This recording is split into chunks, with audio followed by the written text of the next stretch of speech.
So we hear busing talked about a lot with consoles and routing and all that kind of thing. And I think it's probably worth us just explaining what that is. I never rode the bus in school. So other than busing, I'm familiar with tour busing, but that's about it. That's a whole other story. It's a whole other deal. So when we talk about busing, Jeff, you have a very traditional, just basic setup that you use because it works for so many different situations. Yeah, so let's just talk about what this means. Yeah, so in its simplest form, busing is just taking a signal somewhere else. So you have an input that comes into your console, but it has to go somewhere. You have to assign it to an output. That's the simplest form of busing. So if you have just a simple 8-channel analog console that you don't have a bunch of matrices or groups or anything like that, you basically take that signal to the left-right output, and that is a bus. Yeah. But then there are things that are more complicated. Right. Aux sends are a bus. You take the signal and send it to an auxiliary source. A subgroup is a kind of bus. A matrix is a kind of bus. Right. So people don't need to be necessarily intimidated by this idea of busing. It's almost like signal flow, right? You can understand where a signal is coming in, and then you have a way to send it other places. So if you refer to parallel busing, it's basically two buses that are going to the same place, but they might be each doing a little different thing. Yeah. Yeah. Right? Sending the same source to two different places. Yeah. Two different groups to process them differently, or however you want to.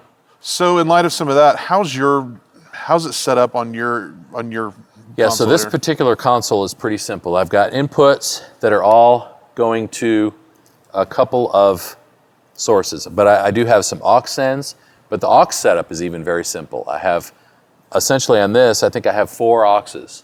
So there's a vocal verb, a vocal delay, a band verb for like an acoustic or piano, and then a drum verb. Yep. So those are, for people who have a smaller console with only a few auxes, that's a great place to start. That's all you really need. Yeah. But here, I mean, if you wanted to add, like, I don't know, another 1 effect or another 8 or 9 or 12 effects, you could. You could. You said 12 effects? Yeah, I just wanted to 12 make more. sure. 12 additional. I just want to make sure he knew he had more options to do more effects. Yeah, this particular console does have more than 4. Great. But the way I have it set up today is a little simpler. But then I've also got, so most of the band inputs and vocals are going just to the left-right bus or the master bus.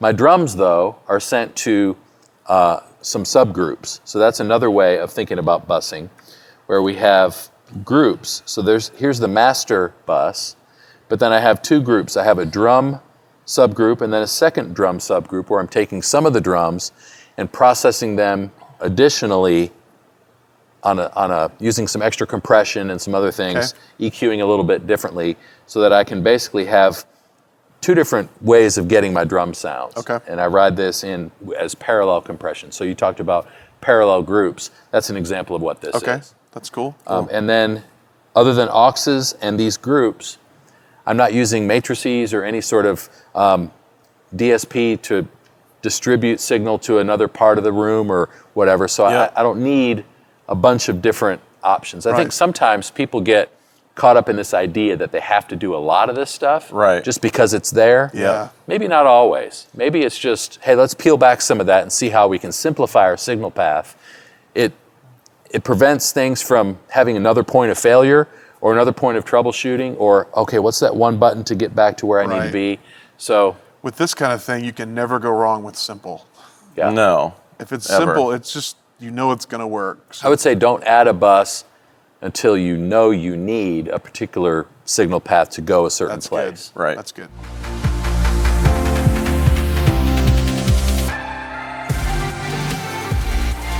Thanks so much for checking out this video. If you liked it, don't forget to click the like button and subscribe to this channel so you can get more stuff like this all the time.